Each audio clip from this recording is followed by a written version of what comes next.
Welcome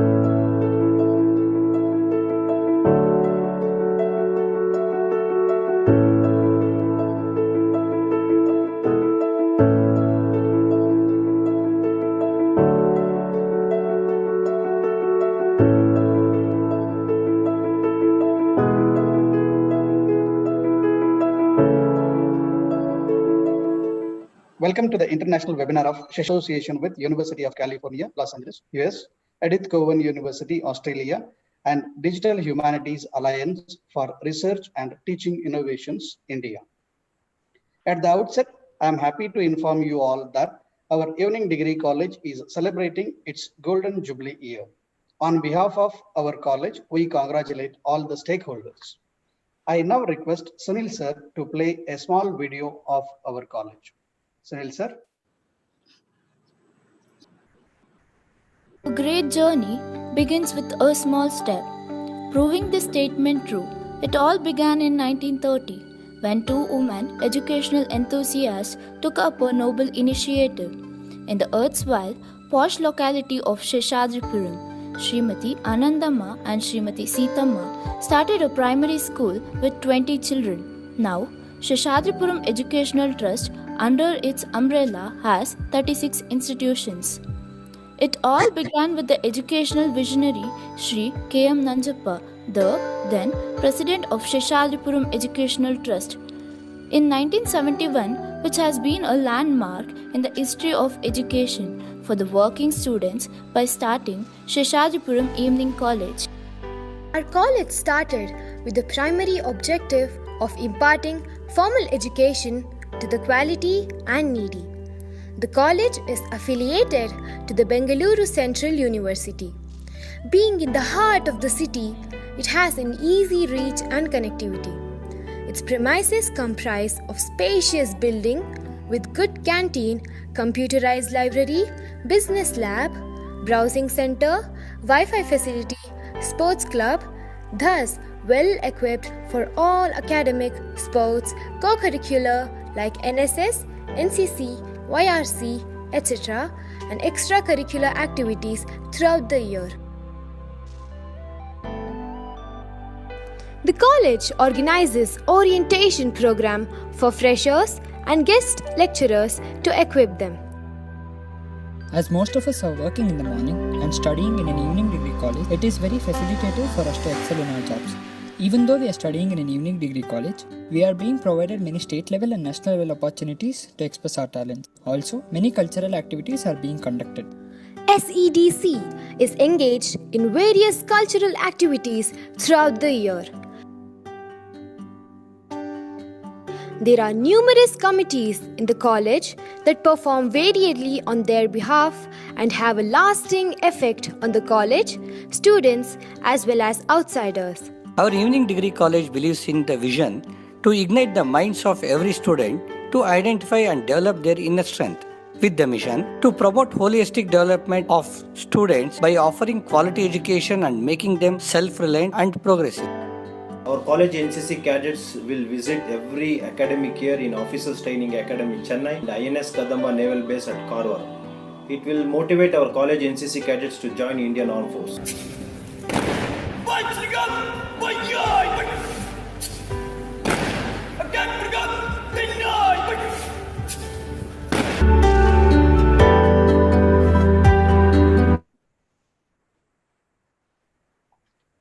Thank you, Sunil sir. I now request our beloved principal sir, Professor N.S. Satish sir, to welcome all the dignitaries to this international webinar. Over to you, sir. Thank you, DK sir. Ellarigu namaskara. Happy evening to India and Australia. Happy morning to United States. I take this opportunity to welcome you all for this international webinar. At the outset, I would like to introduce and welcome Paul Arthur, who is inaugurating this international webinar. Paul Arthur is Vice Chancellor's Professional Research Fellow and Chair in Digital Humanities and Social Sciences at Edith Cowan University, Western Australia. He speaks and publishes widely on major challenges and changes facing 21st century society, from the global impacts of technology on communication, culture and identity to migration and human rights. Since 2017, he has been director of Edith Cowan Center for Global Issues, a fellow of the Royal Historical Society. He has held visiting positions in Europe, Asia Pacific, and North America. He has given keynote and invited talks in more than 20 countries. Paul Arthur was Australia's first professor in digital humanities. Sir, on behalf of Seshadripuram Education Trust, I welcome you for this international webinar. I am happy to introduce and welcome today's first theme speaker, Johanna Drucker, Professor, Department of Information Studies, University of California, Los Angeles, US. Madam is a distinguished professor and Breslur Professor in Department of Information Studies at University of California. She is internationally known for her work in the history of graphic design, typography, experimental poetry, fine art, and digital humanities. A collection of her essays, What Is, was published in 2013. Digital Humanities was published in 2012. Johanna is also known for her artistic book, which were subject of traveling retrospective Drucker works, 40 years of books and projects. In 2014, she was elected to American Academy of Arts and Sciences. Recent work includes diagrammatic writing, Fabulous Feminae, the general theory of social relativity and downdrift, and eco-friction. Her new title includes Visualization, Interpretation, and Iliads, Metabiography of Modernist with Digital Humanities, and Introduction to Digital Methods due from Routledge, Spring 2021. Madam, on behalf of Seshadripuram Education Trust, I welcome you for this international webinar. Thank you so much. I'm going to share my screen and get started. It's an honor to be here with all of you. Can you hear me all right? Just a minute. I will complete my welcome speech, madam. I would like to introduce and welcome second team speaker, Dr. Debuditi Roy, Assistant Professor, Department of Communication, Chair, MOOCs Committee, and former Chair, Department of Communication, co-founder, Digital Humanities Alliance for Research and Teaching Innovations. Sir is currently an associate professor in Department of Communication at the Indian Institute of Management, Indore, India. He has worked in multidisciplinary academic environments across the USA, UK, and India for over a decade. In 2020, he has one of the 25 global awardees of the prestigious National Endowment for Humanities Fellowship for Advanced Topics in Digital Humanities, Institute of University of Central Florida. He also chaired and presented in the panel on Towards a Post-Colonial, Decolonial Digital Humanities. He is a current Vice President and one of the founding members of Digital Humanities Alliance for Research and Teaching Innovations and co-organized the first Digital Humanity Conference in India at IIM Indore in June 2018. His recent project includes Integrative Caste, Democracy and Digitality in India. The conference held at Boston. Sir, on behalf of Seshadripuram Education Trust, I welcome you for this webinar. Thank you so much. One request, Professor Satish, please call me Dibbo. Don't call me sir, please. My request. Thank you. Okay, thank you. It is my proud privilege to introduce and welcome Nadoja Dr. Udupi Krishna, President, Karnataka Gandhi Smaraka Nidhi, Bengaluru, India, Honorary General Secretary, Seshadripuram Education Trust, Bengaluru. Dr. Krishna is a recipient of Eminent Engineer Awards and prestigious fellowships of Institution of Engineering and Technology, UK, and World Academy of Productivity Science, Canada. In recognition of his dedicated service to the nation, Dr. Krishna has been conferred with President's Gold Medal, the highest national award given for Red Cross humanitarian work of high order by the President of India. And recently he has conferred with prestigious Nadoja Award by Kannada University, Hampi, for his educational service. Sir, on this occasion, I congratulate you and I welcome you, and also I request you to preside over this webinar.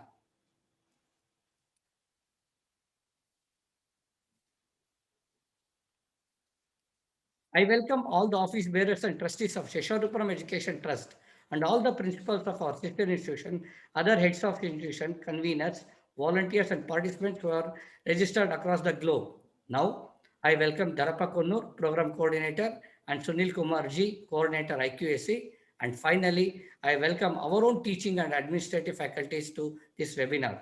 Thank you, one and all. Thank you, sir, for welcoming all. On behalf of all, I welcome our beloved principal, sir, to this international webinar. Welcome, sir. Thank you, sir. As Professor Paul Arthur is unable to join us now because of some technical issues, sir has sent a pre-recorded inaugural address. If possible, he will join us in Q&A. I request Sunil sir to screen the inaugural address of Professor Paul Arthur. Sunil sir.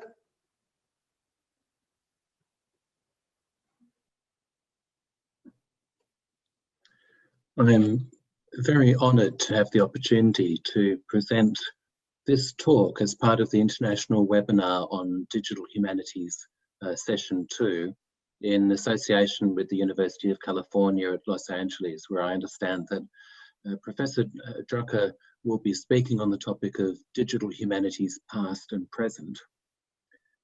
I'm very privileged to have this opportunity, and so is my university, Edith Cowan University, to connect with your college in India on its Jubilee year, which is Golden Jubilee, extremely exciting and a wonderful reason to celebrate and to connect with the international community. While we can't travel in person at the moment, I do hope to have the opportunity to visit your institution at some time and meet your staff and your students in the spirit of the international collaboration that has been initiated. I'm very pleased to speak briefly in this inaugural speech on a topic that is absolutely central to digital humanities and social sciences, which is open research and open scholarship in the digital humanities. And the humanities, of course, stretches across the arts, the humanities, the social sciences, and it's one of the broadest areas of any university. And so many of the issues that may be raised in the humanities are also applicable in other discipline areas that are adjacent to the humanities. The idea of making information openly available and to some extent freely or cost effectively available to a wide public and a wide audience of researchers has been a feature of thinking in the digital humanities since the very start of humanities computing, and then as it became digital humanities over the last 20 years. And the exciting prospect is that with access to the internet where that is available, researchers and the public can reap the benefits of research that has been conducted in elite universities and institutions around the world, which would otherwise be closed off or inaccessible. And so we've entered, I think, a really truly remarkable era of the promise of openness, of sharing of research information, research publications, research data, and as a basis for research collaboration across the world. And I think a webinar like this is one of the best examples of how people in different parts of the world can come together and participate and contribute to a joint effort. And so it's in that spirit that I'd like to speak about some of the challenges and the opportunities for what has been termed open humanities. This idea of a wide open sharing platform for research and information that is fundamentally based in the digital humanities, because the digital technology has been what has allowed us to imagine sharing, recording, preserving these digital assets, publications and data on the global scale that is now possible. But that's not to say that there aren't barriers, even as there are open opportunities. Open research, also referred to as open science or open scholarship, is a topic that has recently raised significant global attention among universities, government and philanthropic funders, commercial and open platform publishers, libraries, the information and communication or ICT industry, and the broader public. The idea of openness has become a catchphrase for the development of principles, policies, infrastructure and practices to drive the communication and sharing of research in the public domain through open access to data, methods, tools, publications, workflows, funding, and all other forms of openness in the scholarly and research environment, using digital or computational techniques or both, and with the goal of increasing quality, efficiency and credibility of research outputs to drive discovery and innovation. Open research initiatives revolve around how to make new knowledge and information readily available in more findable and accessible ways so that it can be viewed, shared, managed, modified or reinterpreted, and ultimately analysed and reused for further collaborative research without undue limitations. Underpinned by advances in digital methods and tools, these initiatives seek to change how knowledge is created, preserved and shared to better connect academics with the communities they serve. Open research therefore involves activities to broaden opportunities for more productive, universal design and use of knowledge, and to open pathways for more equitable, inclusive access to new ideas and information focused on finding solutions to global problems and for sustainable development. And as an aside, I think it's important to note in the current world that we're living in that open data sharing in the context of the coronavirus has been absolutely essential to the development of vaccine research. And so open science and the sharing of scientific data is well advanced, and this is a very good demonstration of that. Open research in the humanities is less widely adopted for all kinds of reasons of the way that humanities research has been conducted, which tends to be more individual rather than collaborative, and also for lack of centralized repositories and other kinds of infrastructure to share data, publications, and to collaborate.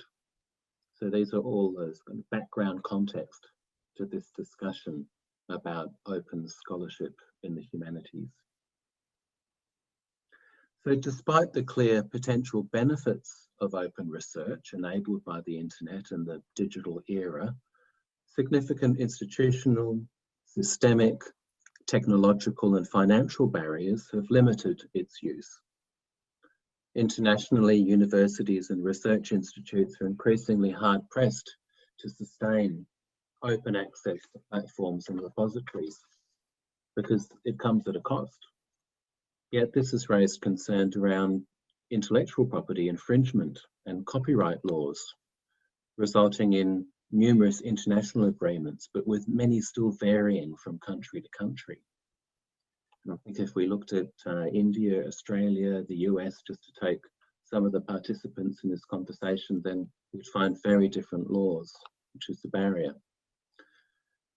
These barriers, together with high workload, limited financial support for infrastructure maintenance and training, and problems of authority and trust, have resulted in wariness, limiting the open sharing of data and outputs by many researchers. In response, global advocates have been calling for high-level experts and a wide range of stakeholder representatives to come together to review the most productive, proven approaches. At the 40th session of UNESCO's General Conference in 2019, representatives noted, and I'll quote, "Driven by unprecedented advances in our digital world, the transition to open science allows scientific information, data, and outputs to be more widely accessible in terms of open access and more reliably harnessed in terms of open data, with the active engagement of all relevant stakeholders, that is, open to society. However, in the fragmented scientific and policy environment, a global understanding of the meaning, opportunities, and challenges of open science is still missing." So a key outcome of that conference held in 2019 with that commentary I just quoted from, published in 2020, has been the launching of a global consultation process around potential future action based on lessons learned, with the goal of developing a UNESCO recommendation on open science, due for release in 2021. Despite this positive move, as the title illustrates, emphasis continues to be focused primarily on open science, as opposed to the broader concept of open research that promotes openness of all forms of research, including in the arts and humanities, or what has been referred to as the open humanities. But while efforts are underway,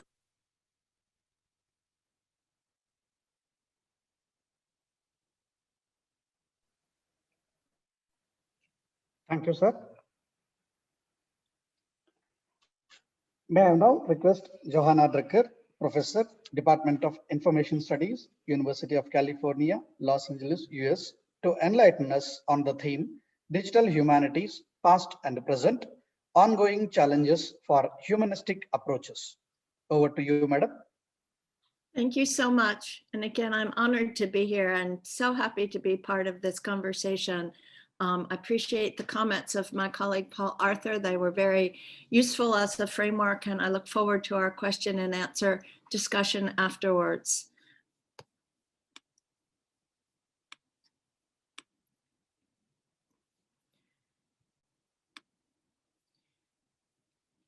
Since the beginning of digital humanities work, one of the challenges has been to think about how humanistic values and methods can continue to have a place in a dialogue with computational approaches.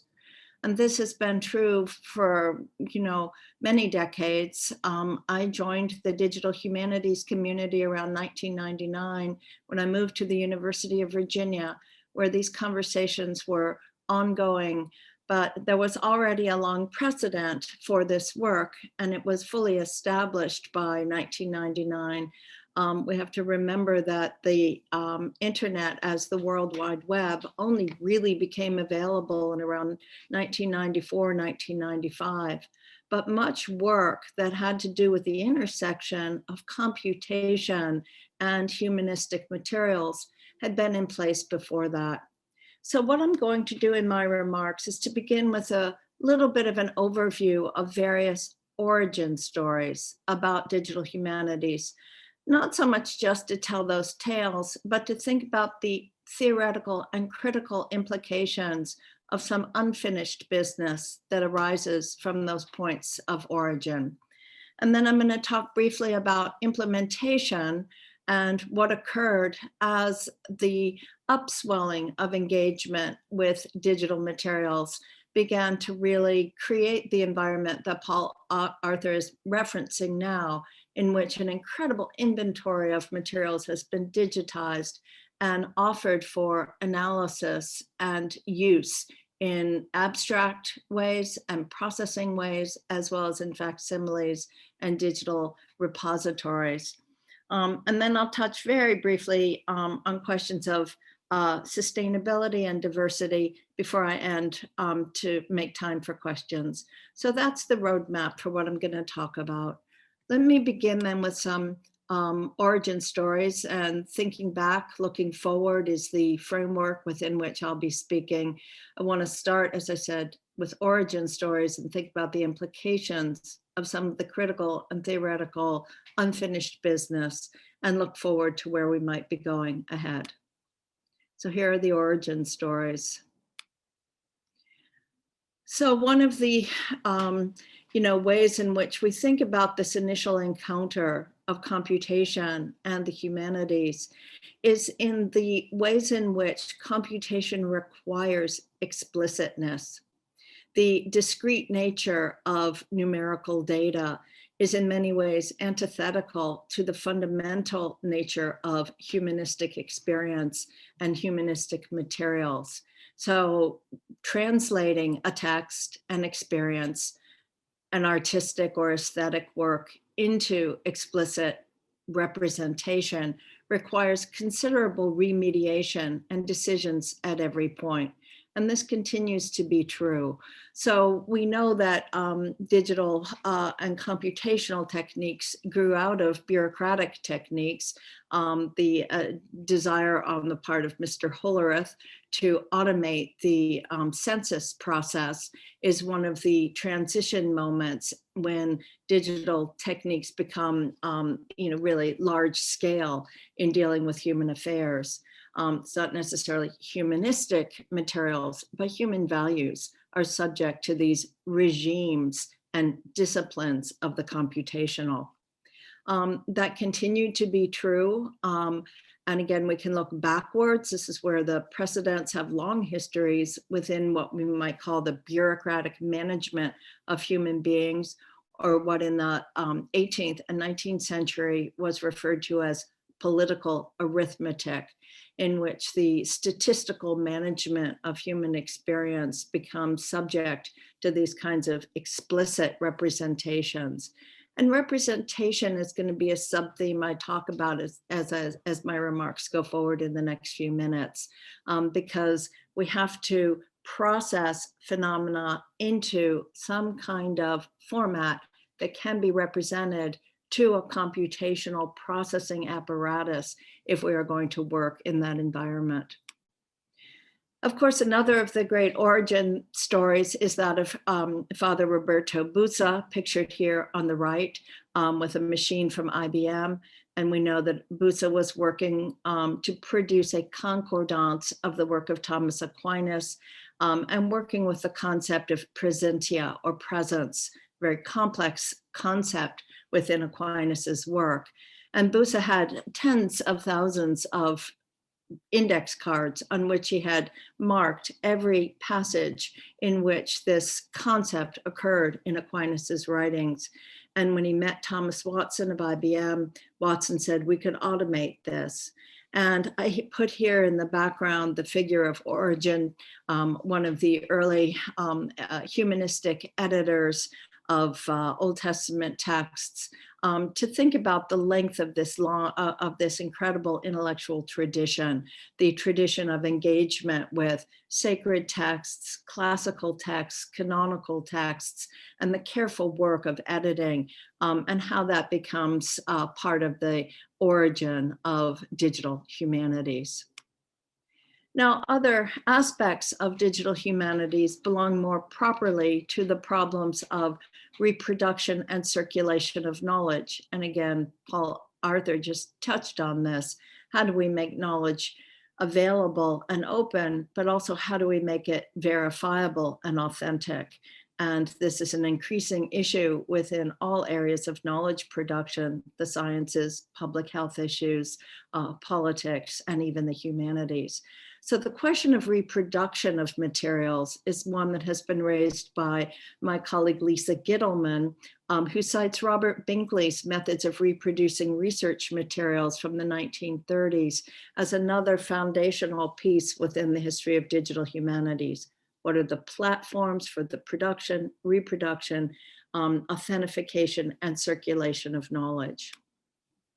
Another area that is crucial to consider with regard to digital humanities is the intersection with the professional communities of information managers and information experts. And these reside largely within the area of librarianship, data management. So when we look at something like a MARC record, which was, an early format still existing, though increasingly phased out, for machine readable data structure, we recognize the incredible challenge that our librarian colleagues were interested in meeting in trying to remediate a legacy of search and retrieval instruments to make them available in what would eventually be networked environments. So explicit structure and data structure standards and ways of making information into something that could be digitized.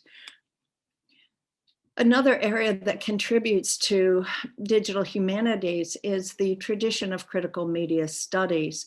I cite here in particular the Toronto School and the work of Marshall McLuhan, but of course this is work that also has a much longer history within studies of propaganda, fake news in the early part of the 20th century, and the concerns of many scholars with the ways in which media were going to become clearly an increasingly important force for social activity and engineering. So media studies and its critical dimensions remain central to critical digital humanities as well. I'd be remiss if I did not also mention the activities of creative artists and creative thinkers who contributed to the foundations of inquiry into the capacity of computational techniques to produce innovative and generative works. The incredible Alan Turing, pictured here on the side of this computer at Manchester, was working with a colleague to produce a combinatoric love letter machine. And again, the notion of combinatoric text and generative text has spawned generations of electronic literature and writing. And this creative work also has a role to play within the digital humanities. And here, another classic work from this tradition, Shelley Jackson's Patchwork Girl, much cited as an early hypertext and feminist work. So again, how can computational techniques be used?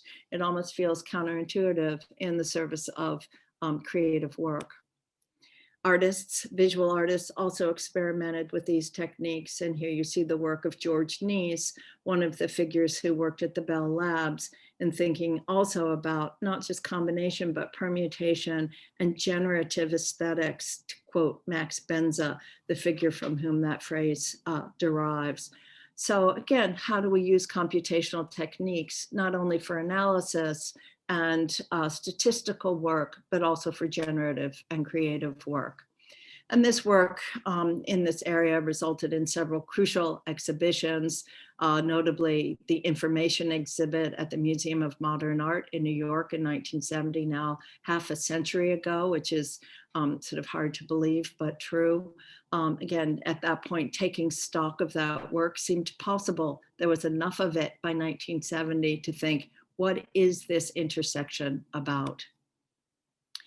Another aspect of digital humanities and of computational engagement with the social domain has to do with the formation of communities. And the Well was an early an early digital community that sprung from, networked environments and an alternative community looking to think in utopian terms about the possibilities of digital media.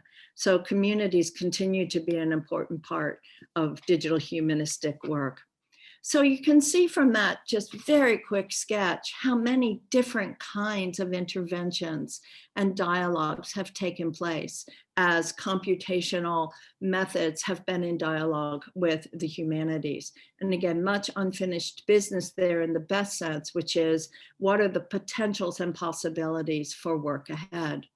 So let's look very briefly then at some of the ways in which implementation took place within the digital humanities, beginning with textual work. And again, keeping in mind that graphical user interface and browsers, Mosaic and so forth, were not immediately part of the digital environment. Many of us learned our first digital work either on punch cards without any kind of screen interface, or on monitors that were merely, line editors. And so the idea of structural markup of something like text encoding, which was highly textual and highly technical, is really foundational here. So text, because it is remediated through keyboard, is readily available for various kinds of computational analyses, and both by human intervention and these kinds of tag sets, these are all hand marked up, or through other kinds of processing we'll touch on in a moment. But text was foundational. And that kind of textual work became very sophisticated. The Homer multi-texts, for instance, which are an incredible work of scholarship, in which all of the existing witnesses of Homer's work have been remediated into ASCII, integrated with their commentary, made searchable and analyzable within this environment, and integrated with facsimiles of those witnesses. This is something that, in 1999, when again I first arrived in Virginia, was barely possible. The idea that you would have facsimile images that could be delivered on the net. Where did they live? Where did they reside? Did they live on a home server? Were they linked to repositories? All of these technical infrastructural questions had all kinds of intellectual property and content management issues surrounding them, not to mention the bandwidth and display questions. But for this to have matured now to this point is truly remarkable. So here we have the Homer multi-text, streaming Greek and Latin in an age of open data, all of this material fully integrated. But behind the scenes of an interface like this is a massive amount of human labor, intellectual labor, hard work, going through every single text, editing it and checking it. And we mustn't forget that that's the case. Another early project that was going on at the University of Virginia, the Homer multi-text was not a University of Virginia project, but was the Blake project. And again, considering the difficulties, logistical, administrative, bureaucratic, intellectual, of obtaining these images and making them available and deliverable is something that, again, was a challenge for implementation in the early days of digital humanities work. The ambitions of these projects were to bring together, to aggregate materials that were distributed geographically in institutions and locations that made it impossible for them to ever be looked at all together. So the Blake project was trying to do that kind of cross-corpus work. And along with the rise of the textual work and the facsimile work, we began to have various kinds of analytics, ways to think about automated analysis of textual corpora. So, we have this work that's been given as sentiment analysis, partly through human tagging, hand tagging, so that we can take a look at the ways in which a text can be viewed in a completely different way, in a visualization that says, wow, at a schematic abstract level, how do we understand this text? Many issues here, things to think about, problems of interpretation, but they lead to this kind of, wide range of visualization possibilities for thinking about individual texts, large corpora, social relations, influence, bibliographical citation, and so forth. All of these have become part of our tool set in the last 20 years. But perhaps to introduce just a note of skepticism here, the tools also come with a certain blind spot, which is they're so easy to use that perhaps we don't always understand what the results are that we're generating in a diagram like this, right? Here's the Francis Bacon network. Can we truly make sense of this? And to what extent are the black box display algorithms that generate a network diagram like this obscuring some of the more subtle and complex aspects of the actual conditions from which the data are created and also made invisible in this output? Interface design for humanistic purposes has also been an area of tremendous growth and inquiry.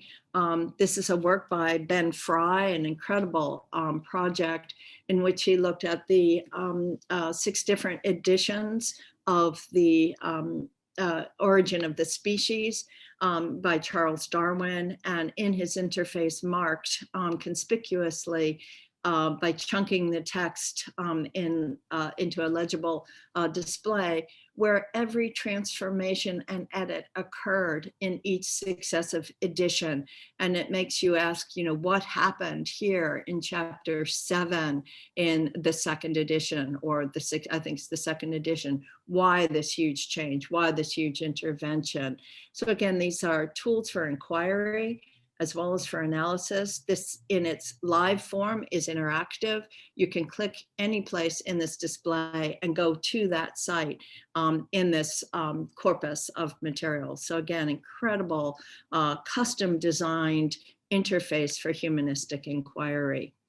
And, it sort of brings us, full circle back to Origin and his incredible editorial scholarship and the work of Busa, which is to say that editorial work, the work that my colleague Jerome McGann used to say was central to the humanities, which is to establish the authenticity of the textual record so that, it could be studied in a critical way. And so we see these kinds of, edition visualization, text editors now available for doing this kind of work. The amount of data and the amount of digital material that's been created over the last, several decades offers opportunities as well to rethink the way in which this material can be used. The Proceedings of the Old Bailey, which is, a collection of materials that's the oldest continuous corpus of legal proceedings in Britain, all digitized, marked up, and so forth, had a very kind of simple interface on it in its initial presentation online. And it became part of a project called Digging into Data that asked, how else could we use this material and expose it, make it available? So again, we're finding more and more, and again, this goes back to this notion of open scholarship. How do we take the intellectual labor that has produced these large repositories and make it useful and available in a variety of ways?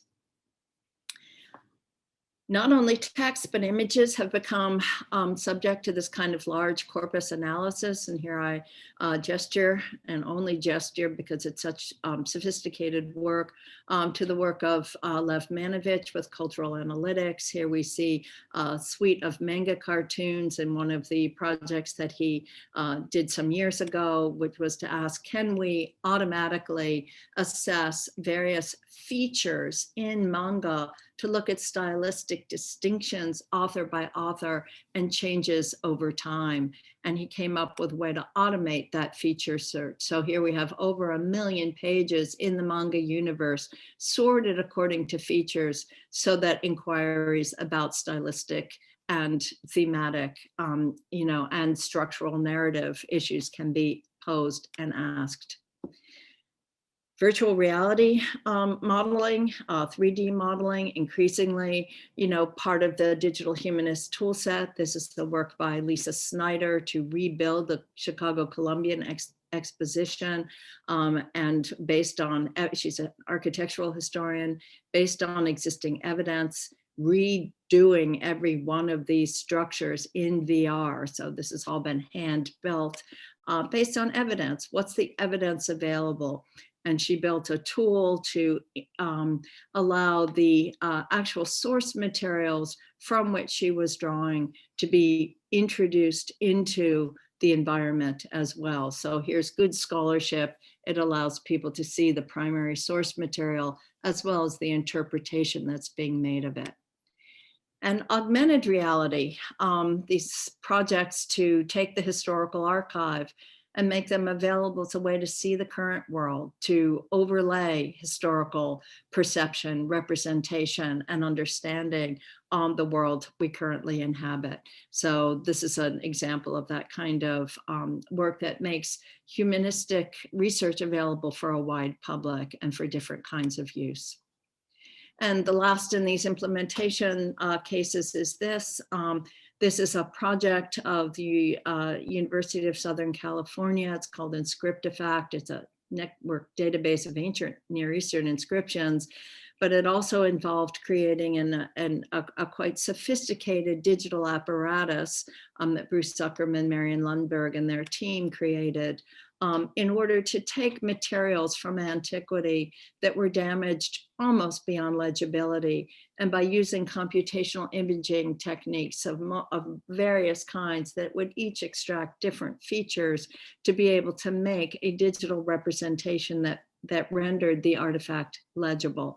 This kind of intersection with material science has great promise ahead, I believe. Here's a fragment of the Dead Sea Scrolls, and here's what it looks like after the West Semitic Research project team finished processing it. So again, the capacity to use digital techniques in an intersection with material science seems quite promising. So in the last couple of minutes, I want to just touch on a couple of concerns, one of which is sustainability and its challenges. At the largest level, the question of sustainability has to do with ecological and environmental costs of doing digital work.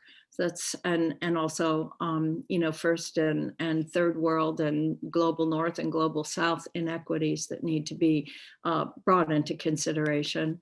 But also the obsolescence of materials, how quickly various kinds of investments in these projects become inaccessible. So, here's a wonderful project by Rupika Risam, and go to find it, it can't be found, it's not found, or a plugin no longer works. So again, as we are working with these rapid cycle transformations of technology, we need to be thinking about what are the foundational formats that can be remediated forward. Where is our investment? How is it sustainable? Sustainability doesn't only take technological form, it takes intellectual form.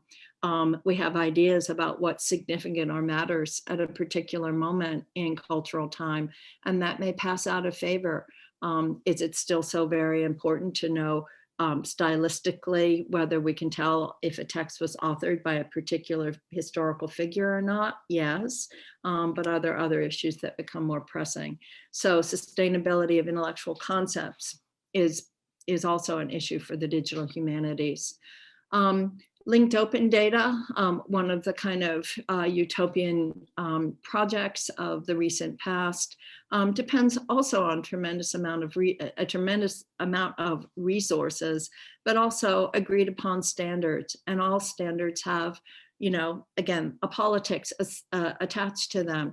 To what extent is standardization also a form of colonialization and subjugation and abuse? So how are we going to work with standards, and is there an alternative to working with standards as we move ahead?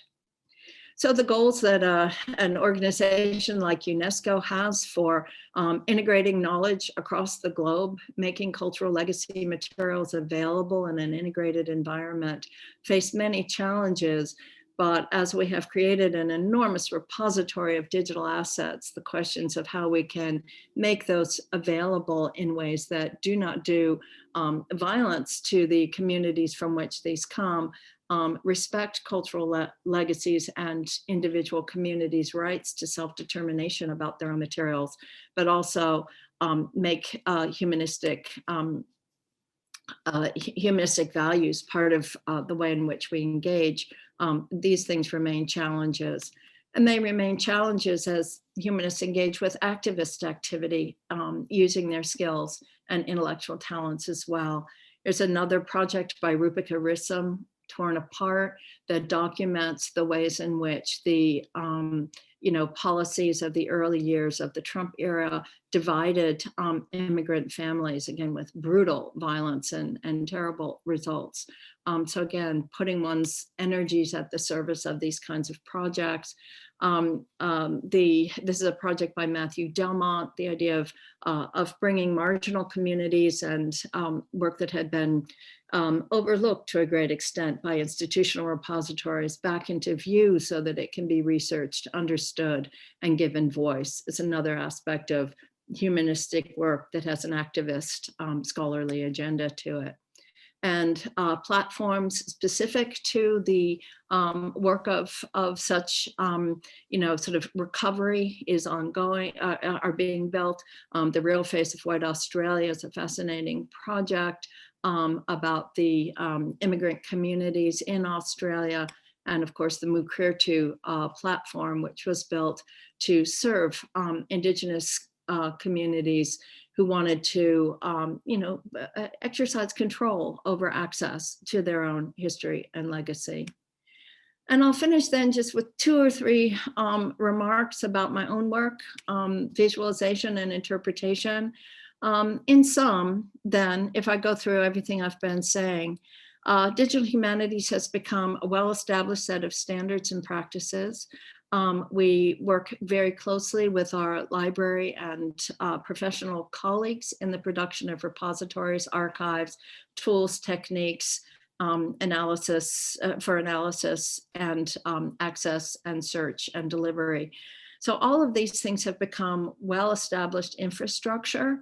But for me, the questions I was asking 20 years ago remain, which are, can we take humanistic values of interpretation and transform the methods of computation to engage in inquiries that are not necessarily subject to the explicitness and discreteness of computational demands?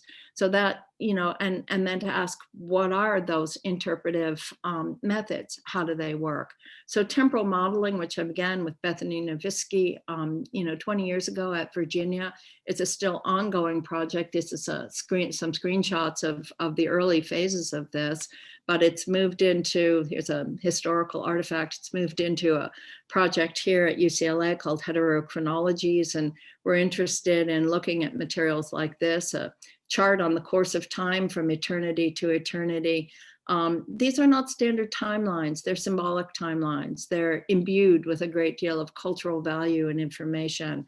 What kind of model, what kind of representation, what kind of processing can be informed by these works, not just, that's really the question. How do computational methods get informed by humanistic materials and humanistic values? Again, these are fundamentals of a graphical language to think about interpretive dimensions of humanistic work, completeness and salience, reliability.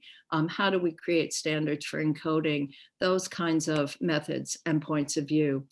And so the Heterochronologies project is ongoing. Here's a graphic created by Peter Pollack, one member of the team, in which we're trying to think really about the ways in which comparative ontologies for chronology can be used to inquire into these kinds of cultural and historical issues. And so I'm going to stop there, and I'll stop sharing my screen so that we can have questions. Thank you.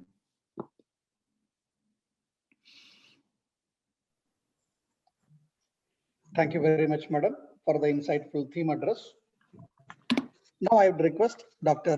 Dibyadyuti Roy, Assistant Professor, Department of Communication, Chair, MOOCs Committee, and former Chair, Department of Communication, Co-founder, Digital Humanities Alliance for Research and Teaching Innovations, to address the webinar on the theme, DH Pedagogy is Dead, Long Live DH Pedagogy, Reflections from Teaching DH in Indian Management Classrooms. The next 15 to 20 minutes are yours, sir. Over to you, sir. Thank you, Professor Konur. I hope I'm audible. I'm guessing we are taking questions at the end for all of us. Ha, sir. Ha, sir. Thank you.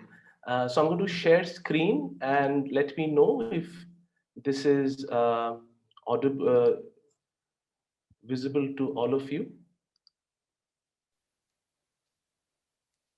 Is there any reason that, okay. Is this visible to everyone? Yes, sir. Okay, perfect. Firstly, thank you so much, SEDC, Professor Konur and Professor Satish for inviting me. I'm absolutely delighted to present beside two of my idols in digital humanities. Absolutely. Paul, I know on a much more personal level because Paul was the keynote at our first DH conference in 2018.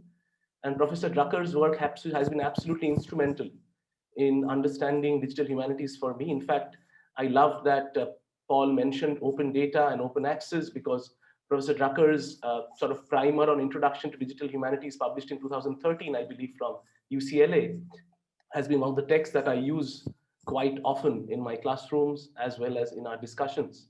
Having said that, let me also absolutely note in no uncertain terms that DH does not look the same way as it does in Anglo-American spaces, as it does in India.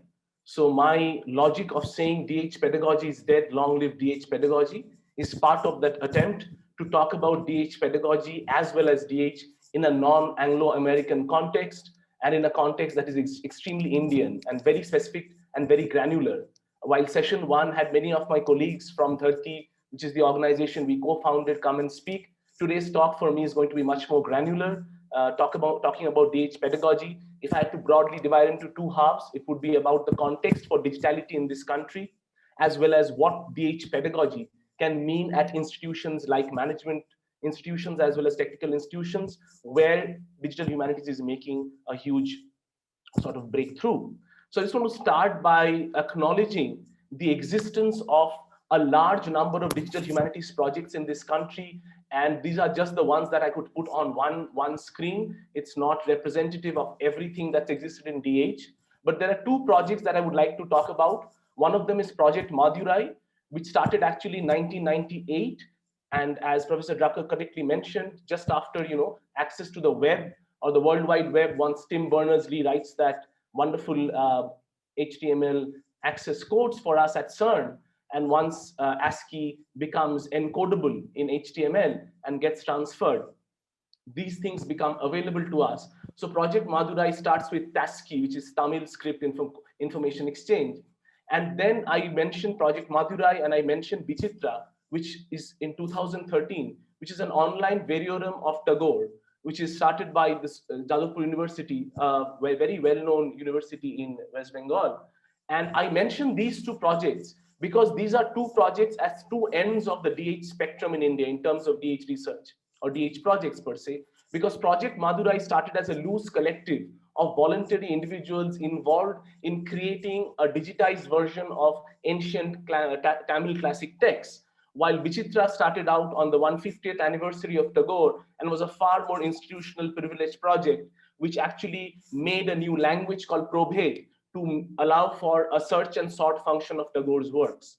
So just to want to tell you basically through these two sort of works at the two spectrums of DH work in India, to tell you that DH work doesn't have the similar kind of origin story, which is teleologically straight. It is far more rhizomatic, to use a Deleuzian and a Guattarian metaphor. And that's something we are going to have in mind while we talk of DH pedagogy as well. So moving forward, I want to briefly talk about what led to these kind of comments that I'll be making today. So with this background in mind, in 2016, a lot of my friends and some colleagues who had all been trained in Anglo-American spaces and often had the signified of DH, that is Anglo-American, coming back to India. And we started having these loose conversations in 2016 about what DH means in this country. And we realized that I think there's a need to have a larger conversation, and we formed this organization called the Digital Humanities Alliance of India, and we also decided to have the first open CFP based conference, right? There were DH conversations taking place in India before that, but nothing in an open CFP based format. So that conference happened in 2018 at my institution, parent institution, which is IIM Indore right now. And we were very privileged to have Professor Paul Arthur as one of our keynote speakers, and he has been instrumental in sort of telling us about the narrative of DH in a global South context as well. So with that kind of conference, we had participation from 15 Indian states and 5 countries. And that led to a very, very important consideration, which led us understand that a lot of people who are doing what is understood as DH work in the global north do not necessarily identify as digital humanists, right? So that's a question that came to us. And therefore, we decided that a larger collective needs to be formed. And our collective then had a change in name. So we had a steering committee formed at the 2018 conference. And then we had a change in name. Our organization is now called DHARTI, which is Digital Humanities Alliance for Research and Teaching Innovations. We also ended up doing the first Twitter conference just before the pandemic happened, which again sort of solidified our conversation. And 2017 was an interesting time because Timothy Brennan's essay, Digital Humanities Bust, came out, which said that DH hasn't been able to do much of work in the humanistic spaces, which we found very provocative, and we operationalized in the global South context, right? So having given you this background, I would now like to talk about what has digitality meant for us in the past 1 year. What has COVID pandemic done for us in the past 1 year? So let's have a look at that, right? So these are sort of, again, two ends of the spectrum.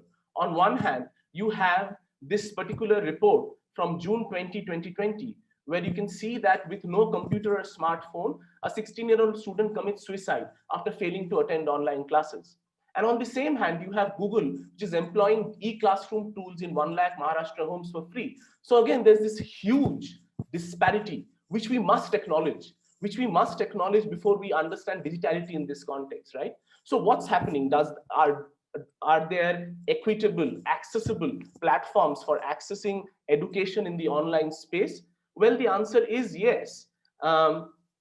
There's obviously the SWAYAM platform, which is the MOOCs. There's NPTEL, which is from the IITs. There's the Consortium for Educational Communication, the CECs. There's the open source software from IIT Bombay, which is FOSSEE. There's NEET, which is another Ministry of HRD initiative. But I'm sure that all of you can understand there's a significant lack here. And that lack is these are all platforms for the sciences or for technology. You don't see anything for the humanities. And that would make you feel that everyone studies technology and engineering in the Indian context. Well, that would seem right from the platforms that you're seeing here, right? But is that true? Well, let's have a look. So this is a report from Hindustan Times in August 2020, which says as science gains ground, fewer students opting for MBA and engineering, right? So it seems that science is gaining ground, or pure sciences as it's called, is gaining ground, and fewer students are opting for engineering and MBA. And actually, as you read through this report, if you scroll a little bit down, there's a small graphic. And that graphic actually presents a different story. It shows that, it clearly shows that humanities students outnumber engineering, commerce, science, management, everyone, right? And what does the Survey for Higher Education say? The Survey for Higher Education 2018-19 coming from the Government of India says maximum number of students are enrolled in BA programs, Bachelor of Arts, followed by BSc and BCom programs. 10 programs out of approximately 187 cover 80.3 of the total students in higher education. So there's a definite dearth of what we understand by humanistic pedagogy in this country, even though counterintuitively, there's most undergraduate students studying humanities, right? So this is the background or context for DH pedagogy that I want to first establish and then move forward. So today I don't have an agenda per se, but I have some key provocations.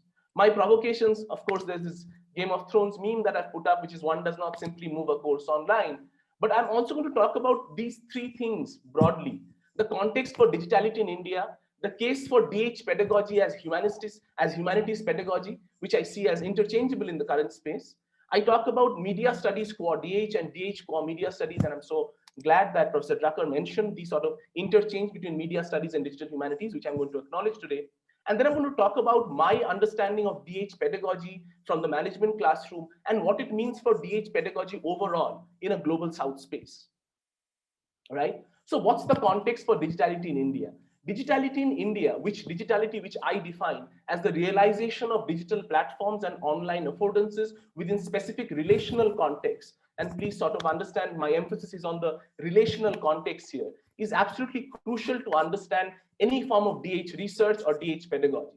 So how do I categorize digitality? These are only some of the parameters that I find as intersecting, right? Caste, class, gender, colonialism, and digitality really exists at the intersection of these privileges and oppressions, which we must consider. And we must also consider that forms of control and regulation which exist in material spaces or non-virtual spaces are already operational codes that govern our interactions in cyberspace. This is from Lawrence Lessig's work, and Pramod Nair from the Indian context also does work on cyberspace and Dalit work. So that's something that is worth mentioning and intersecting here. So again, digitality exists in this sort of relational context of all, at least these 4 categories. There might be many more. So moving forward, the case for DH pedagogy as humanities pedagogy and media studies as DH and DH as media studies, right? So let's first consider what is understood to be absolutely formative or normative in humanistic inquiry: books, print culture. Starting with Gutenberg, print becomes normative as the major site of humanistic inquiry. But let's look at the number of books in the world. So number of books in the world is not infinite. By most estimates, there are about 50 to 60 million books. And Kirschenbaum, in this fantastic essay called, Matthew Kirschenbaum, in this fantastic essay called The Remaking of Reading, says, while we may debate whether or not books will ever be replaced by digital surrogates, books in machine-readable form will have its impact on humanistic studies. As such, collections become available. We will develop the tools to which to read or not read them, right? So of course, when we talk about to read or not read, what becomes absolutely important to consider is that famous 2011 essay by Franco Moretti, which was published in the New Left Review, which is called Network Theory and Plot Analysis, where Moretti does sort of a distant reading of the murder of Gonzago in Hamlet and tries to basically find out the conversations between the key characters, which are made into nodes, and the conversations themselves are made into edges or vertices. And he realizes that, yes, Hamlet is the key character again. And Moretti is absolutely upfront in noting that this could be obviously understood through a close reading form as well. So why is he practicing this distant reading? Well, the answer is quite simple. The goal is not to use the machine to supplant the judgment and expertise of a human expert who has spent a lifetime reading Dickinson, but rather to see if the machine classifications can provoke new insights amongst a body of familiar text. So again, it's not a fight between distant reading and close reading. It's not a fight between cultural analytics and more sort of based humanistic inquiry, but depends on what your research question is, what your research query is. So as books do not remain the only form of knowledge production, circulation, and dissemination in our current network society, right? We need to find ways to make humanistic inquiry progress beyond print culture. And why? Specifically because knowledge networks have now moved online. So imagine how many, if there are 50 to 60 million books, 2019 data says we have 1.72 billion websites. And if we are arrogant enough to claim that websites are not important sites for humanistic inquiry, I think we are deluding ourselves. So then when we are reading websites, does that mean that DH pedagogy would imply the demise of traditional humanities pedagogy based in print-based close reading methodologies? No, the answer is absolutely no. But we need to deconstruct assumptions born out of the print paradigm, because print is also a fairly recent paradigm. I love that Professor Drucker mentioned Lisa Gittelman. Lisa Gittelman's book on paper knowledge is a fantastic book to look at to understand this sort of teleology of print culture, which is only about 500 years old. And even in the Indian context, you have copperplate inscriptions, you have Kashmiri birch manuscripts. So it's a wide range of materialities that exist for humanistic inquiry. So humanistic inquiry is never only sort of normatively based in print culture, right? So we're going to deconstruct these assumptions born out of the print paradigm. Secondly, we cannot allow definitional debates about DH, which is also a genre in DH work, to become the main concern, because humanistic inquiry is about creating cultures of conversation. We need to acknowledge that. And we too need to teach distant reading alongside close reading and not worry about proving how revolutionary the former is. As Professor Drucker mentioned, that the questions that she asked 20 years ago still remain relevant now, that what are we doing with the tools we have? Are we asking the right questions? Again, for me, fundamentally, as a DH practitioner and a scholar in the global south, for me, the fundamental question is what am I asking? Who am I asking for? Am I acknowledging those non-normative communities, the marginalized structures? And if I'm doing that, then I must admit that locations determine humanistic practices, right? Humanistic practices do not happen in vacuum. We have to consider our location to understand what we understand by humanistic practices. And that's what I'm going to show you in the next few minutes or so, right? So just again, this is just a quick slide to talk about how I locate the humanistic scholar or digital humanities scholar in the global south. These are the three parameters that I look at. For example, the first one would be a computational humanist for whom computational technology has become the very condition of possibility required to think about many of the questions raised in humanities today. This is from Berry's work. For example, if you're trying to look at how people are talking about the COVID-19 pandemic on Twitter, the platform, becomes the primary site for your research question. So scraping data from Twitter and the research questions are absolutely interlinked. So in a sense, then you become a computational humanist who does that. The second would be the multimodal cultural scholar, and Tara McPherson has this fantastic essay where she talks about as our culture and literacy moves beyond print into visual, oral, dynamic, and interactive media, we must have the multimodal cultural scholar who comes in and analyzes this with their theories and their context.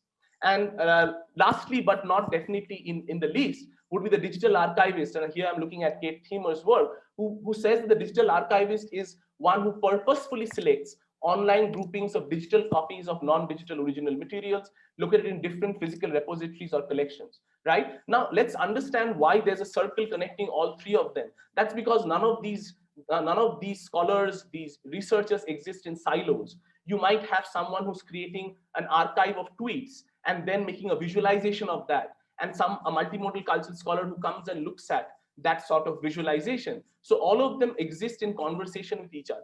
Again, I just want to mention this briefly to talk about digital humanities in the global south, as well as what I understand to be a digital humanist in the current space. I can come back to these in the questions again. Right.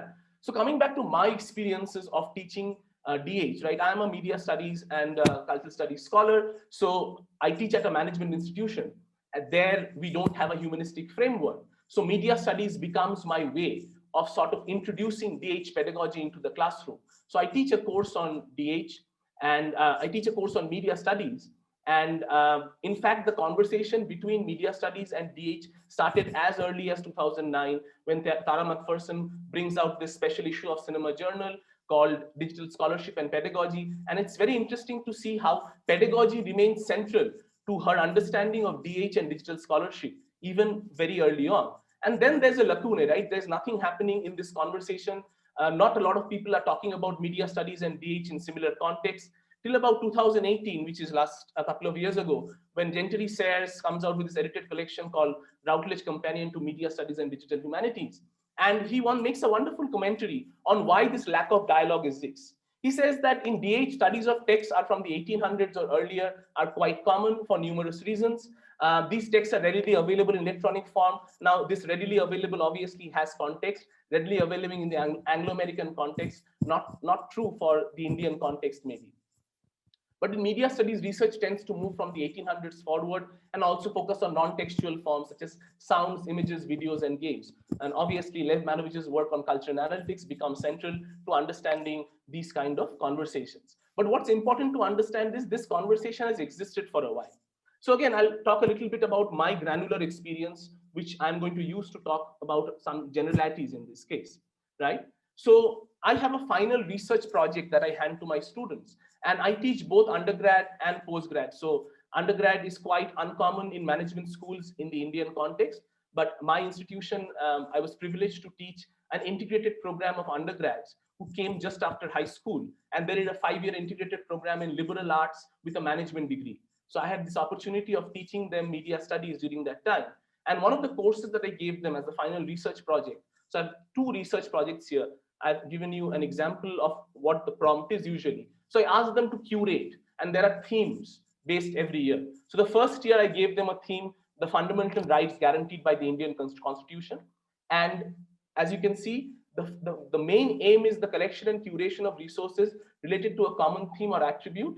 and your audience must be able to understand the following, right? This was for my undergrad students. They had to choose 5 or 6 artifacts and then sort of tell us why they're choosing it and what they want to tell their audience about it, right? I used a variation of the same in my PGP, which is my postgraduate courses, where I talked about storytelling, right? So I asked them to basically use digital storytelling to talk about a particular issue. In this particular year, they were given privilege. Privilege was the theme that they were given.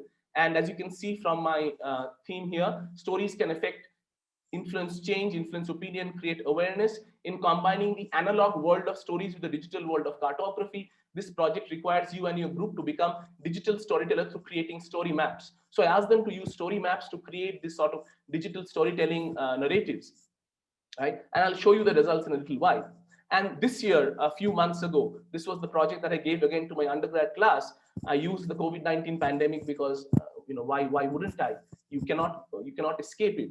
So this year, their aim was to curate one particular event in the COVID-19 landscape and try to talk about the remediation of that particular story in different kind of contexts, right? So therefore, as you can see, I hope you can read, keeping this background in mind, the broad topic for this research project is curating COVID-19 events. The project requires you and your group to be curators of media artifacts relating to a specific global, national, local event. And then through that kind of remediation, they're trying to tell you a narrative of what is the digital cultural record of that particular event in our times. So I'm going to tell you some of those results. So from the first year, I had this, students coming in and creating sort of presentations and projects on the right to privacy in India. Then this is the different platforms they're using. They're using Prezi. There was a fantastic project on Instagram, which was called the Trial India, where there were Instagram stories created about victims, actors, and public opinion on certain fundamental rights. And it was called the Court of Commons. And there was also, and these are 2 from the undergrad class, and the third is from the PGP or the postgraduate class, where they created story maps on the Dalit community and its identity in business, right? So it was a fantastic sort of project which talked about Dalit business entrepreneurs and what it means to be a Dalit businessman, right? And more recently, these are the 2 projects that I want to talk about in the COVID context. So these are the 2 sort of submissions that were made just a few weeks ago. So as you can see, there are story maps that have been created on the Indian migrant crisis amidst the pandemic, which becomes absolutely key to acknowledge. And I wish I could, if I had more time, I would have been able to show you the entire story map. And we use story maps, which is offered by the Knight Foundation online, which is again an open source sort of platform. And another group, these were all group projects, another group chose to use Reddit and create a subreddit on how education has created disparities during this pandemic in the digital space, right? As you can see. Right? So these are some of the representative projects. I'm happy to take questions on them later, but just to tell you the kind of work that has been produced, right? So what is DH pedagogy in the management classroom? What has been my sort of aim in creating DH pedagogy in the management classroom, right? So my aim is that I create a pedagogy that transforms the uncertainties of the digital realm into the domain of questions. That's primary for me. Second, the focus is on critical thinking, commitment, community, and play. Community becomes a very important part of the DH pedagogy in the management classroom, and I would argue for DH pedagogy even in the global north, as well as other spaces in the global south. They also allow for a critique of how platforms are a discursive resting point that sanction and sanctify a particular state of things and established order.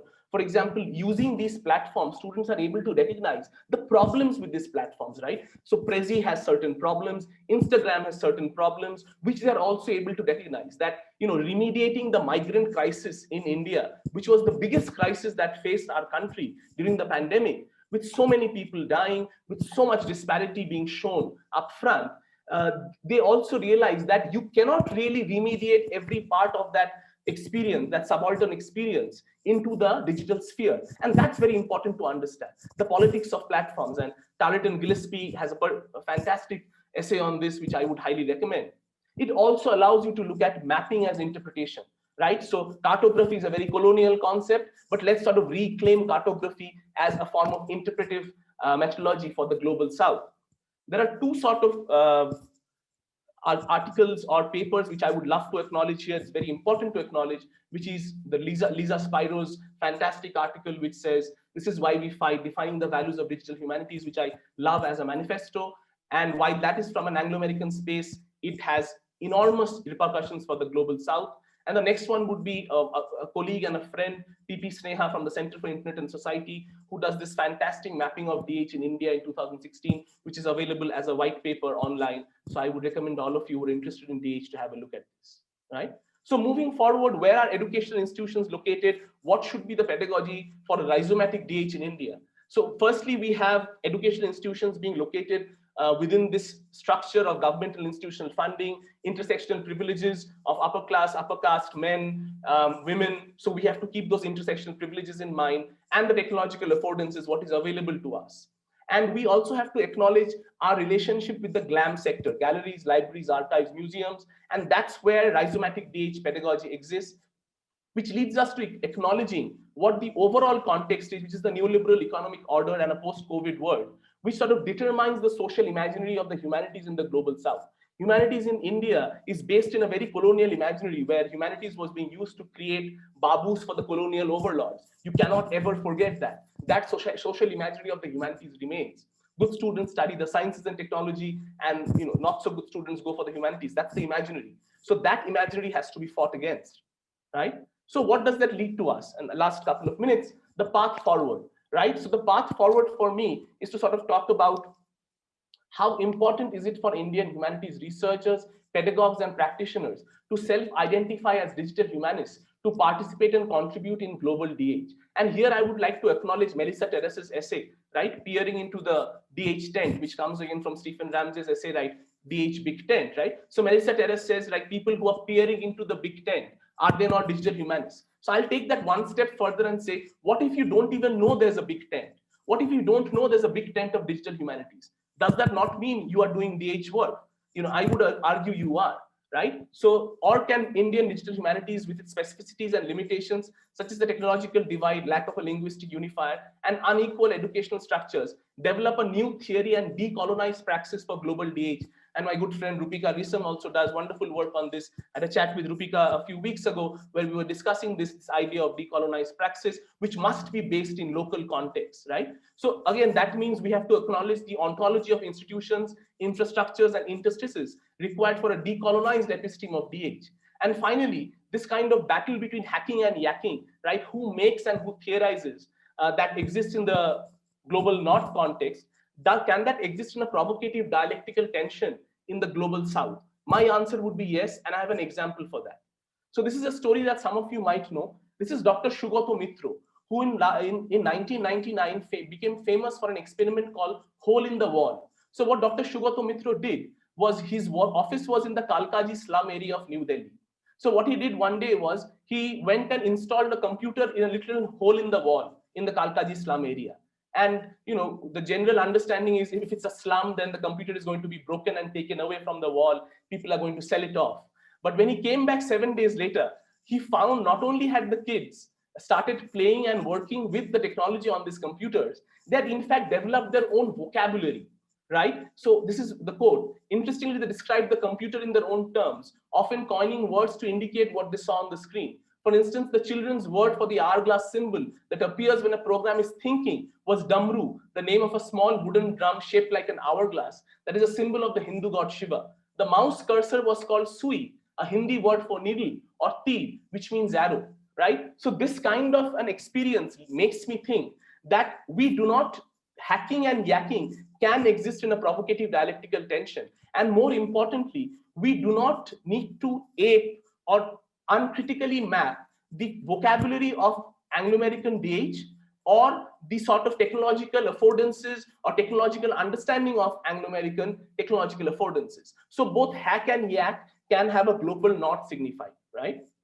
That's very important to understand. Okay, so this is my last slide. Just want to mention, plug in a couple of things. So last month, we started a global sort of webinar series, which is about creating global conversations and global voices in local conversations on DH. So ELIT is what I had started out my DH journey in early 2011. So these were one of my colleagues from Ghana, Dr. Kwabna Opoku-Agyeman, who's one of the first ELIT scholars on African ELIT. And this is Dr. Shanmuga Priya, who's got a fantastic thesis on Indian ELIT, which came out last year. And again, tomorrow, in fact, and the registration link is online, as well as there is Quinn Domboski, who's coming in from Stanford to talk about cultural analytics meets multilingual DH. And one of the main aspects of our hope for DHARTI is to promote multilingual DH, and that cultural analytics does not need to only exist in spaces of multi-million-dollar funded projects, but can be a simple .csv file where you start with creating simple metadata, right? So I will stop sharing there, and I'll keep forum open for questions. Thank you so much. Thank you, sir, for such an informative session. Now the floor is open for the interaction. As we are running out of time, we take up only a few questions which we have received in the chat box. I request Sunil sir to moderate the interaction session. Sunil sir. Thank you, sir. I have two questions. The first question for Johanna, madam. Can I go through with the question now?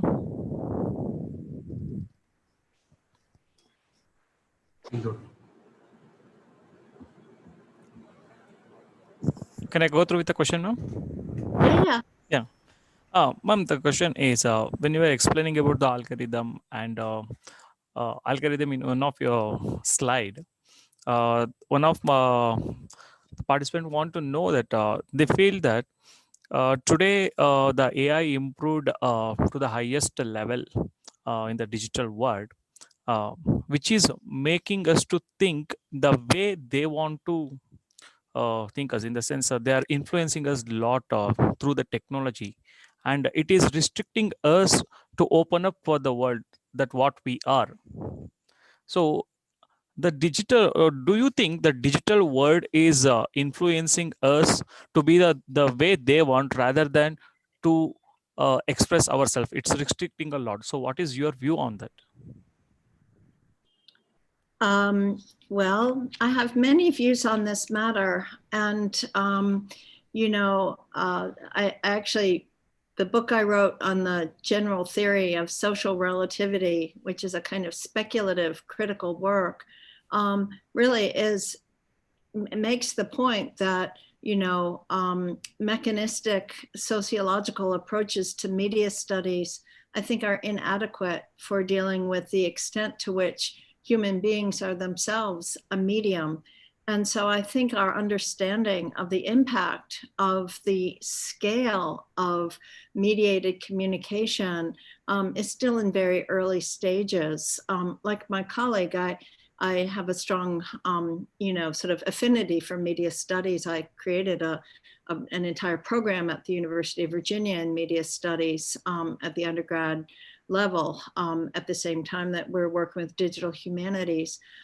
So my sense is that, much of media studies came out of the social sciences, but I think that there are ways in which we need to move beyond the kind of understandings that come from that domain to begin to recognize what we called in film theory, the interpolation of the subject, the ways in which we are spoken by media and positioned by it. This is why in a bunch of the work I've done on visualization, I've been trying to revive theories of enunciation, because the enunciative force of mediating environments is powerful. And again, I see you nodding, which is great, but it's, we are produced as subjects of media. We are not merely, users. We're delusional if we imagine that we are autonomous in relationship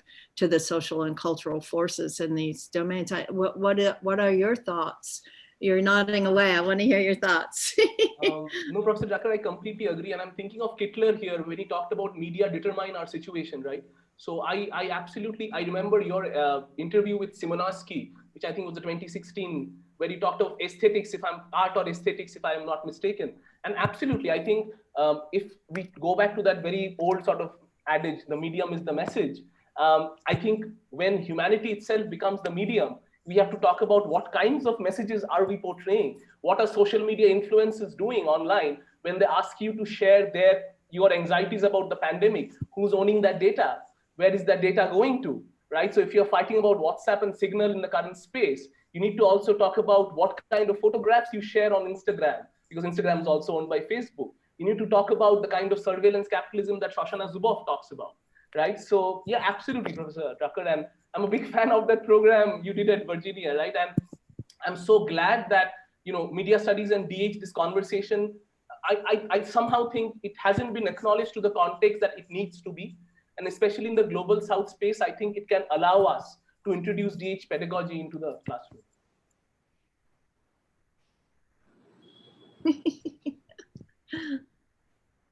Thank you, ma'am. Thank you so much. And the next question to Debuditi Roy, sir. Again, please call me Dibbo. I feel very self-conscious. Sure, sir. The question is, in one of your slide, you shown that where in one side that students, it's like they failed to attend the online classes and the suicide happened, and the other side, the Google is trying to build the classrooms in 200 different schools. So when we see the digital humanities in the context of India, in the Indian view, it's like in one side, we are pushing more students towards the digitalization, not only the students, the whole education system towards the digitalization, where the another areas where the people are not at all able to access for the digital things, it's really difficult for them to adjust with a new system. Do you think it's going to be the dangerous that first of all we have so many divisions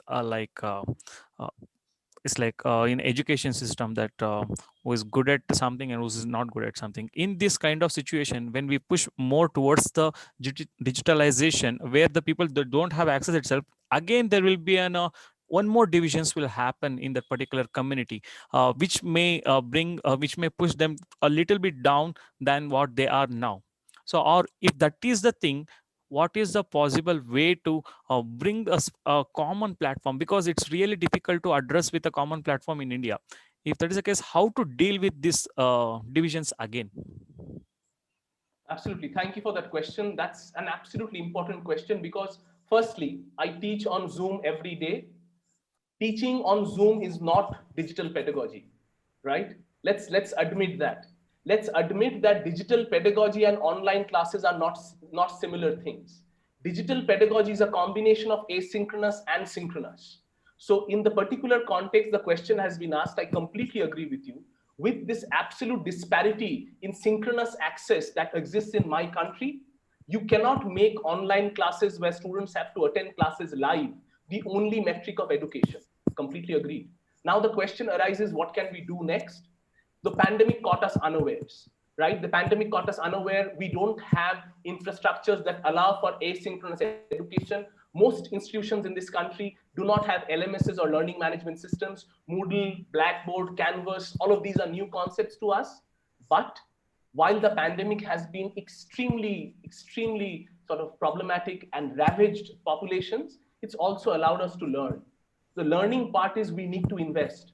We need to invest in infrastructures that allow access to the lowest common denominator, right? So make no mistake that at some points, what is happening, right? Some particular colleges are focusing on WhatsApp or Signal as their way of teaching. Other places which are more privileged, like my institution, are using Google Meet or Zoom. So we need to find platforms where both of these conversations are acknowledged.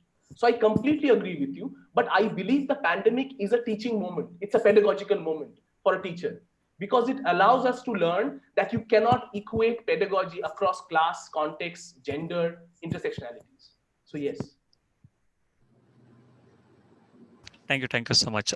This was from the interaction session. DK sir, over to you.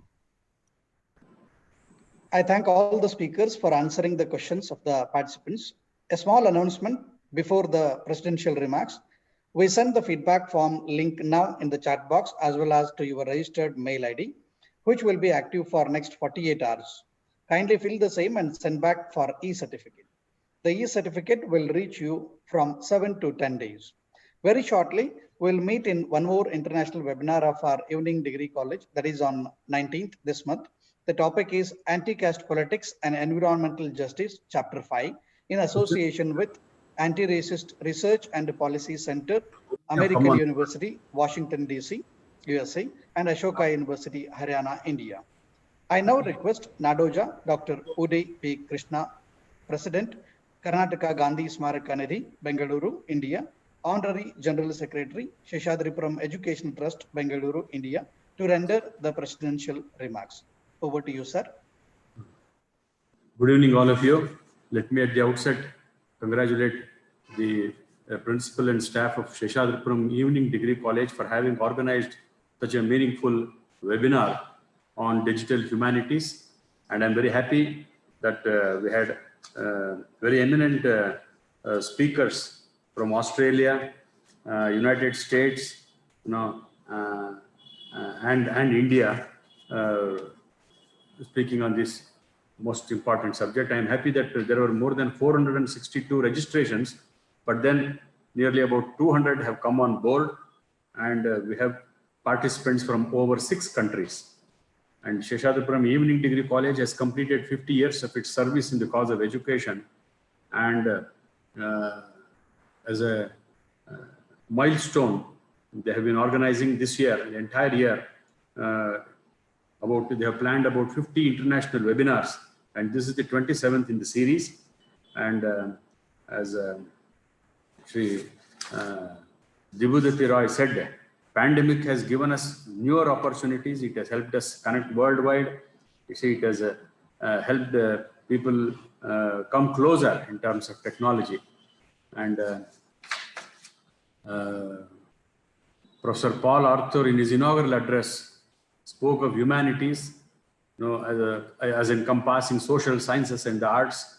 And he was telling us we must make information available cost effectively, and latest research material available at the press of the button. And today, as you are all aware, internet has changed the world.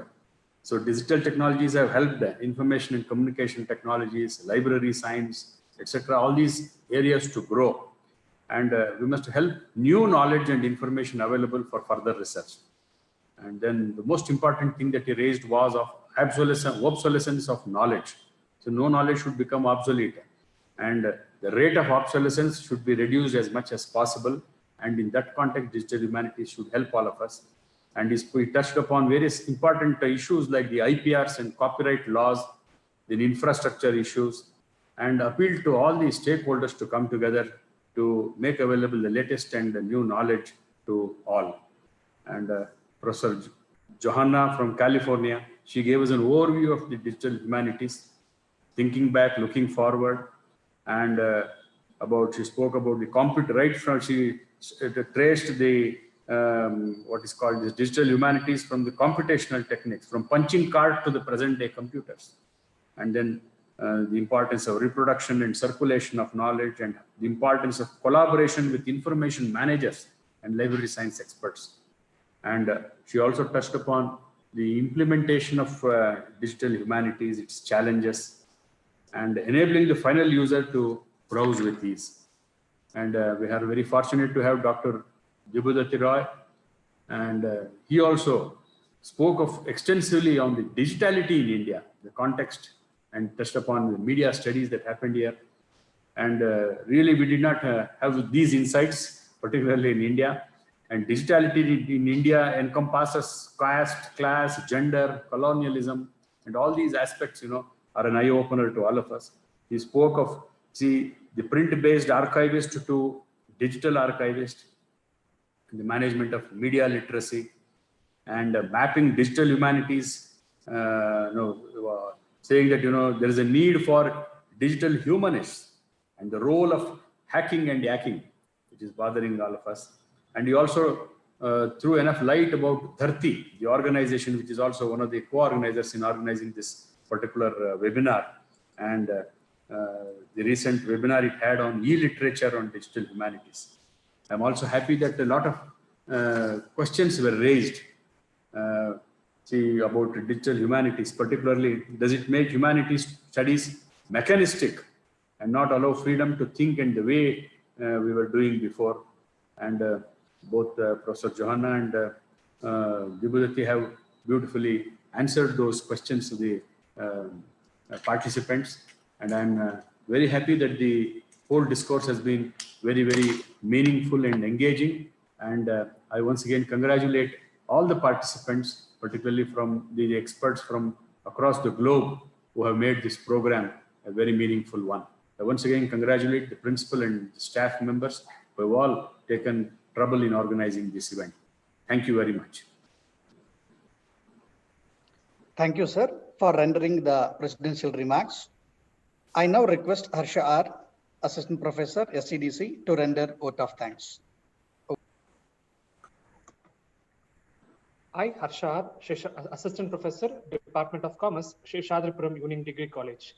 It's my proud privilege to propose vote of thanks on behalf of Seshadripuram Union Degree College on this occasion.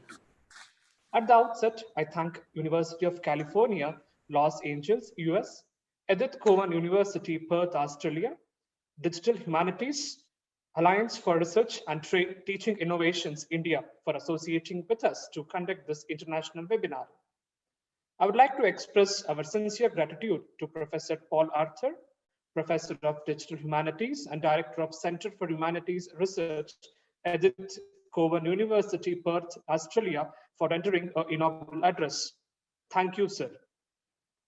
I would like to express our sincere thanks to Johanna Drucker, Professor, Department of Information Studies, University of California, Los Angeles, US, for giving an excellent team talk.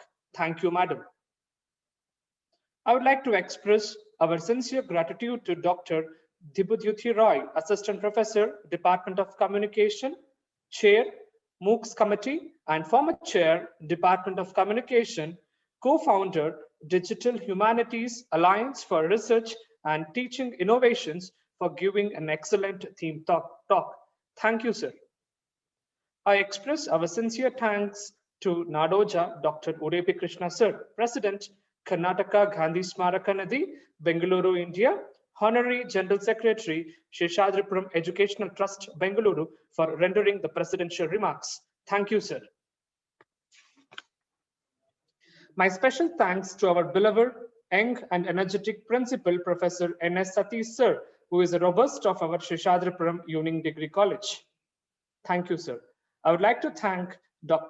Darapa Kannur, Professor and Program Coordinator and Head Department of English. And also, I would like to thank Sunil Kumar Ji, Coordinator, IQAC, who helped us to materialize this webinar. I express our gratitude to all the principals, conveners, and members of our sister institutions and other colleges, academicians, research scholars, students, and delegates across the globe for participating in this international webinar. We will ever remain grateful to our teaching and administrative staff of our Seshadripuram Union Degree College for their support. Thank you one and all.